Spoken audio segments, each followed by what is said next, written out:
I'd always been skeptical of ghost stories. They were just that, stories. So when my friend suggested we rent a large Airbnb cabin for a weekend getaway, I didn't hesitate. It was the perfect escape. No neighbors, no noise, just us and the great outdoors. We arrived on a Friday evening, and everything was perfect. The cabin was massive, with enough rooms for everyone, a large living area, and a stunning view of the mountains. It had a certain charm, though it was a bit older, with creaky floors and dim lighting. But we didn't care. We were there to have fun. On the first night, after a long day of hiking, we were sitting around the fireplace, telling ghost stories and laughing at how ridiculous they were. That's when it happened. I saw her, Sarah, walk into the kitchen.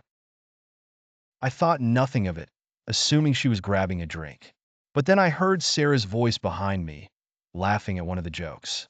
I froze, turning to see her sitting right there on the couch next to me. Did you just go into the kitchen? I asked, my voice sounding more nervous than I'd intended. No, why? She replied, her brow furrowed in confusion. I didn't know what to say.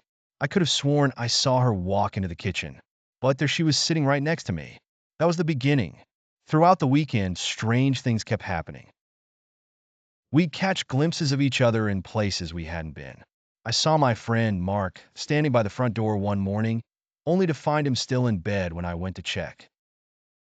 Another friend swore they saw me standing outside, staring up at the cabin windows, even though I hadn't left the living room. By the second night, we were all on edge. The atmosphere in the cabin had shifted. Every creak of the floorboards, every gust of wind, felt like something more sinister. Then came the final night. I was brushing my teeth in the bathroom, staring at myself in the mirror. My reflection was off. At first, I thought it was just the dim light, but then I noticed it. My reflection was smiling. I wasn't. I stumbled back, my heart racing. The smile on my reflection grew wider, more twisted. I blinked, and it was gone, replaced by my normal, terrified face. I rushed out of the bathroom, slamming the door behind me. We left the cabin early the next morning, cutting the trip short. None of us spoke about what we experienced that weekend, but I could tell by the haunted look in my friends' eyes that they had seen things too. The doppelgangers, the reflections, they weren't us. Something else was in that cabin, wearing our faces, mocking us.